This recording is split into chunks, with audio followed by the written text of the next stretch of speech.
দাও, চাই জবাব দাও। এই সবার জন্য শিক্ষা চাই, শিক্ষান্তে কাজ চাই, এই দাবিতে চলবে এই লাল তারা সত্য পতাকা তলে ছাত্র সমাজ এক হও। এই বছরে 2 লক্ষ বেকারের চাকরি কোথায় গেল? অপদার্থ মমতা সরকার জবাব দাও।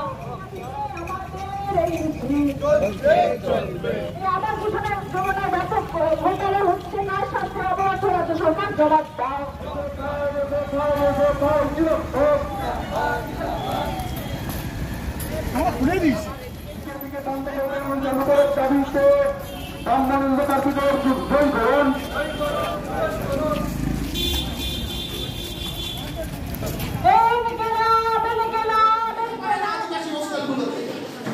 এইটা বড় সমস্যা নাকি বিজেপি যে গোটা দেশের সঞ্চিত টাকা সেই টাকা কাট করে নিয়ে নিজেদের পার্টির ফান্ডে ঢুকিয়ে সমাজনীতি সবটাকে কারণ মোগল লোকসভা নির্বাচনের প্রচার ইত্যাদি সমস্তটা চলছে গোটা রাজ্য জুড়ে, গোটা দেশ জুড়ে।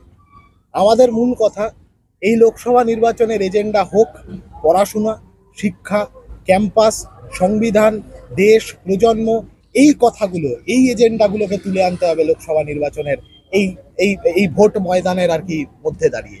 তৃণমূল, বিজেপি, তাদের মাথার উপরে থাকা আরএসএস, এরা বারবার এই নির্বাচনটাকে ধর্ম, জাতপাত, বিভাজন, বিভেদ, এই সমস্ত কিছুর মধ্যে দিয়ে নির্বাচনটাকে নিয়ে যাওয়ার চেষ্টা করছে। আমরা বলছি এইগুলো মূল কথা নয়। মূল কথা রাম মন্দির, জগন্নাথ মন্দির নয়। মূল কথা হলো কটা স্কুল হয়েছে, কটা কলেজ হয়েছে, কটা বিশ্ববিদ্যালয় হয়েছে। গীতা পাঠ, চণ্ডী পাঠ মূল কথা নয়। মূল কথা কটা সহজ পাঠ বিলি হয়েছে রাজ্যের স্কুলে স্কুলে। 8,307খানা স্কুল তুলে দেওয়ার ব্যবস্থা করছে তৃণমূলের সরকার। বিজেপি কোন কথাটা বলছে এর বিরুদ্ধে?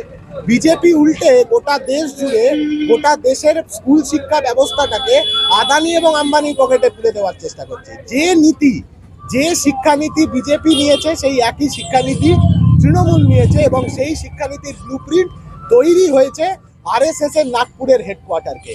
বাংলার মাটিকে আরএসএস এর কাছে বেচে দেওয়ার পরিকল্পনা করছে মমতা ব্যানার্জি, আর সেই পরিকল্পনাতে সিলমোহর দিচ্ছে নরেন্দ্র মোদী। তাই এই সরকারকে, এই বিজেপির সরকার আর একে সাহায্য প্রদানকারী তৃণমূল কংগ্রেস, এদেরকে হারাতে হবে এই লোকসভা নির্বাচনে। আমরা ডাক দিয়েছি, দেশ বাঁচাতে বিজেপি তারাও, বিজেপিকে তাড়াতে তৃণমূলকে হারাও।